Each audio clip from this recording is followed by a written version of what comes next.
Assalamualaikum warahmatullahi wabarakatuh. Kita dari kelompok ISPU tahun 2024 ingin mempresentasikan hasil kerja kita yaitu yang bertema prediksi kualitas udara di DKI Jakarta berdasarkan dataset ISPU tahun 2024 menggunakan algoritma SPM. Di sini ada tabel nama kelompok. Saya Reni Nurhidayati ingin menjelaskan apa saja yang kita buat. Proyek ini dibuat karena kualitas udara memiliki dampak besar pada kesehatan manusia dan lingkungan. Dengan memanfaatkan data dari dataset 2024 ISPU, aplikasi ini bertujuan membantu masyarakat dan pihak terkait memahami kondisi udara secara lebih mudah. Prediksi kategori kualitas udara baik, sedang, dan tidak sehat diharapkan dapat menjadi langkah awal dan mengambil tindakan preventif atau memperbaiki kualitas udara demi kehidupan yang lebih sehat. Next, proyek ini dilakukan dengan mengolah data dari dataset 2024 ISPU, dimulai dari membuat data dan membersihkannya, seperti menghapus kolam yang tidak relevan. Data kemudian diolah menggunakan teknik normalisasi untuk menyelaraskan nilai dan label pada data di konferensi menggunakan encoding untuk menangani ketidakseimbangan data. Metode smooth digunakan selanjutnya. Model prediksi dibangun menggunakan algoritma SPM yang dilatih dengan data tersebut. Hasil prediksi kemudian diimplementasikan dalam aplikasi web yang mempermudah pengguna untuk memberikan kualitas udara berdasarkan input parameter. Selanjutnya akan dijelaskan oleh rekan saya. Perkenalkan, nama saya Happy Liananda. Di sini saya akan sedikit menjelaskan codingan Python tentang mengklasifikasi kualitas pencemaran udara berdasarkan kategori perhitungan indeks standar pencemaran udara atau ISU. Di sini datasetnya ISU-nya menggunakan data dari tahun 2024 yang didapatkan dari website Jakarta Open Data. Pertama-tama, eh, kita akan mengeksplorasi dan persiapan data lebih dahulu. Nah, lalu kita akan mengukur libraries yang dibutuhkan untuk mengolah data dan fungsi yang membantu untuk membangun model. Di sini ada library Campi, Pandas, Sketches, Escalon, Processing, Import Minmax Scalar, lalu ada Matplotlib, Pailplot, lalu ada Seabird, ada Jobkit juga. Nah, setelah mengimport dari library, kita akan membaca data dari data yang dengan nama 2024 ISU dengan format CSV yang disimpan dalam variabel data. Lalu buat data head 5 maksudnya dia untuk menampilkan data 5 paling atas dari data set tersebut. About the data set berisi sekitar 10 bulan pengamatan kualitas udara dari Provinsi DKI Jakarta. Pengamatan diambil dari berbagai stasiun. Dalam proyek ini, kami akan menggunakan data ini untuk memprediksi apakah hari ini kualitas udara akan baik, sedang, atau tidak sehat. Ada 11 atribut termasuk variabel target kategori yang menunjukkan apakah hari ini kualitas udara akan baik, sedang, atau tidak sehat, atau tidak baik. Nah, data info ini dia untuk menampilkan informasi dari parameter dari dataset tersebut. Lalu selanjutnya di sini ada data drop column. Data drop column ini maksudnya dia menghapus kolom bernama periode data dari data frame. Lalu data ini dia untuk menampilkan data frame setelah dimodifikasi dari yang drop ini menghapus kolom dengan nama kolom periode data yang disimpan di variabel data. Lalu ada data kategori VLOOKUP. Nah, VLOOKUP ini fungsinya untuk menghitung nilai unik dan atau kategori, menghitung nilai unik dari kolom kategori lalu menampilkannya.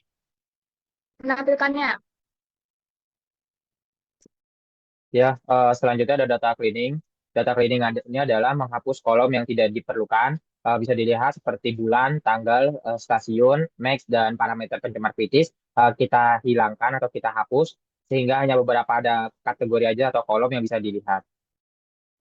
Nah, untuk selanjutnya mengganti nama pada kolom yang sebelumnya tadi kita kolomnya Apa bahannya koneksinya? bernama PM 2,5 masih menggunakan abjad, kita ubah beberapa menjadi PM 10, PM 25, SO2 menggunakan angka, dicampur dengan abjad juga tentu saja. Bisa dilihat seperti pada gambar di layar. Selanjutnya, next. Nah, di sini adalah tahapan handling missing data. Nah, handling missing data ini bisa dilihat pada pertama ini kita mereplace untuk data yang memang terdapat NA, nol atau tidak ada data, itu kita ganti menjadi none. Nah, if null sum ini kita menghitung ada berapa data yang tidak ada tadi atau yang perkenanan. Di sini bisa dilihat seperti contohnya aja kita ambil sampelnya PM 10 itu ada 28 data. Selanjutnya ke bawah mungkin bisa dibantu. Nah, di sini kolom numerik, numeric calls ini memilih kolom atau baris yang merupakan dari numerik gitu, yang bersifat numerik. Nah, lalu untuk data NaN yang tadi yang sudah kita replace tadi, ini kan menjadi NaN diubah, ini diubahnya menjadi median atau nilai tengah dari keseluruhan data atau keseluruhan kolom itu saja, lalu dibulatkan. Nah, selanjutnya clean kategori.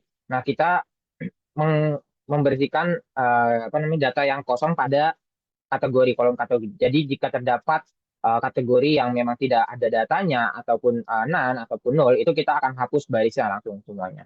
Nah, ini bisa dilihat kita print datanya apakah masih ada nilai kosong atau tidaknya. Ternyata tidak ada, nol semua. Lalu bisa ke bawah lagi. Nah, ini bisa dilihat ini di sini masih bentuknya float, masih ada komanya sebenarnya 51,0. Nah, lalu kita menggunakan kita ubah menjadi masing-masing nilai itu menjadi integer seperti pada codingan di atas. Nah, bisa dilihat ini tipenya menjadi integer untuk hanya kategori pada PM 10 sampai NO2. Nah, untuk outliers ini outliers ini adalah nilai yang merupakan nilai yang berbeda dari nilai-nilai yang lainnya gitu. Bisa lebih tinggi atau bisa lebih rendah. Nah, kita mengdrop untuk kategori. Jadi kita hanya memanfaatkan tadi aja PM 10 sampai NO2. Bisa dilihat ke bawah untuk box plotnya. Nah, ini contoh outliersnya. Mungkin bisa lanjut. Ini masih ada outliersnya ya. Nah, lalu tetap kita mengdrop untuk kolom kategori. Nah, lalu kita di sini ada Z-score-nya. Jika kurang dari 3, maka dia memenuhi syarat dan tidak ada outliers atau tidak dianggap sebagai outliers. Namun jika melebihi 3, maka dia akan menjadi outliers gitu. Lalu bisa selanjutnya di bawah. Nah, ini tetap sama kategori tidak kita masukkan tapi kita hanya berupa PM 10 sampai NO2 bisa dilihat di ini bahwa datanya sudah tidak ada outlier. Nah, di sini bisa dilihat describe-nya setelah kita coba ada di sini ada kolom count, min, terus standar deviasi, minimal, maksimal dan persenannya. Terima kasih. Perkenalkan, saya Siti Nurinisa. Saya akan menjelaskan transformasi data kategori ke numerik. Jadi pada kode ini kita akan membuat dictionary bernama kategori mapping yang digunakan untuk memetakan data kategori teks menjadi data numerik, di mana sedang itu diubah menjadi 1, tidak sehat menjadi 0, dan baik menjadi 2. Jadi fungsi map ini diterapkan pada kolom kategori data frame devclean. Selanjutnya ada devclean info. Di sini untuk menempelkan informasi secara ringkas tentang data frame devclean. Jadi ini kita bisa melihat nih datanya udah diproses dengan benar atau enggak. Di sini datanya udah diproses dengan baik karena nilainya itu non-null atau tidak kosong pada setiap kolomnya. Selanjutnya terdapat def clean head di sini untuk menempelkan 20 baris pertama dari data frame def clean. Selanjutnya di sini ada codingan scale fitur. Jadi pada codingan ini kita akan memisahkan fitur dari target, di mana kita akan menghapus kolom kategori karena kategori ini tidak termasuk dalam normalisasi karena merupakan variabel target. Dan di sini kita akan membuat objek min max scalar-nya, di mana kita akan mengubah nilai fitur sehingga berada dalam rentang 0 hingga 1. Setelah itu kita akan menyalin data frame-nya untuk transformasi dan akan melakukan normalisasi setiap kolom fiturnya. Dan setelah itu kita akan menempelkan hasil transformasinya menggunakan def transformer. Selanjutnya kita akan menyimpan objek menggunakan joblib dan akan disimpan menggunakan format pickle dengan namanya min max scale pickle. Oke, selanjutnya ada visualisasi. Di Di sini terdapat visualisasi data kategori dengan PM10. Di sini kita bisa lihat bahwa semakin buruk kualitas udara, maka semakin tinggi konsentrasi PM10. Dan selanjutnya di bawahnya ada visualisasi data kategori dengan PM25, di mana kategori PM25 itu kategori tidak sehatnya itu tertinggi, diikuti dengan sedang dan baik. Hal ini mencerminkan bahwa konsentrasi PM25 itu berbanding terbalik dengan kualitas udara, di mana kategori dengan kualitas udara lebih baik memiliki konsentrasi PM25 yang lebih rendah. Selanjutnya terdapat visualisasi kategori dengan SO2. Di sini kita bisa lihat bahwa kategori tidak sehat dan sedang memiliki rata-rata konsentrasi SO2 yang hampir sama dengan nilai yang lebih tinggi dibandingkan kategori baik.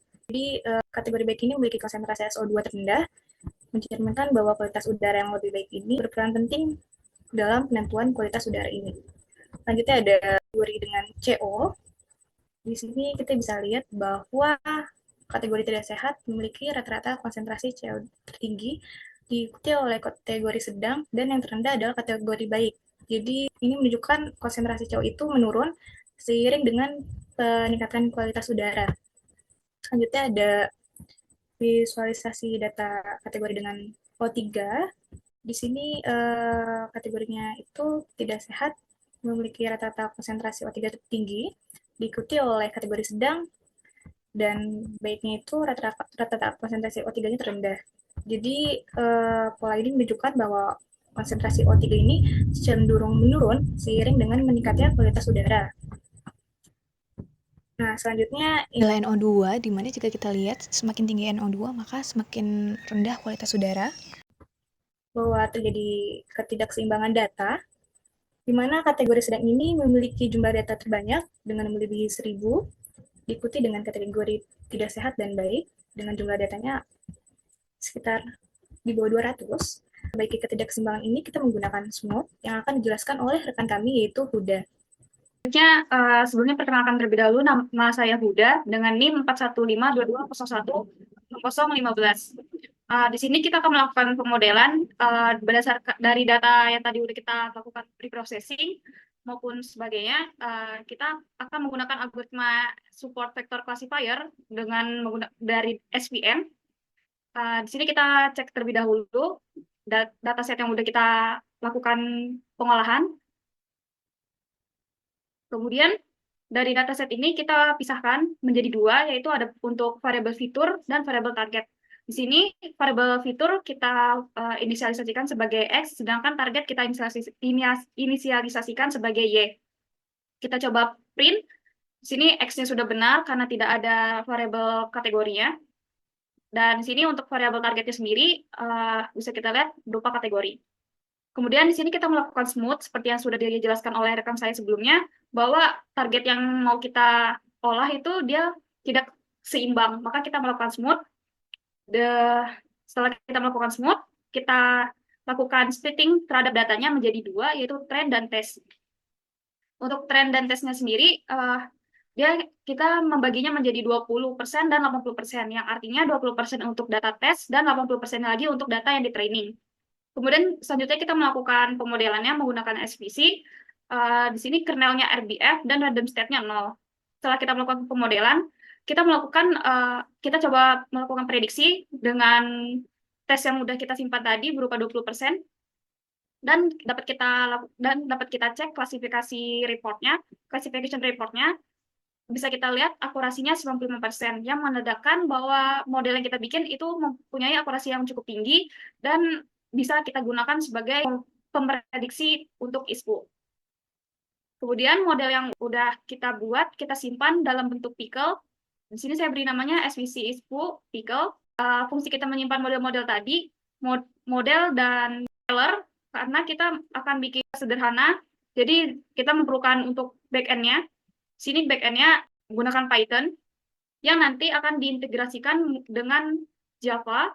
Sini Java-nya udah kami buat. Kita panggil file Python-nya tadi. Setelah kita run, kita bisa ngecek di Postman.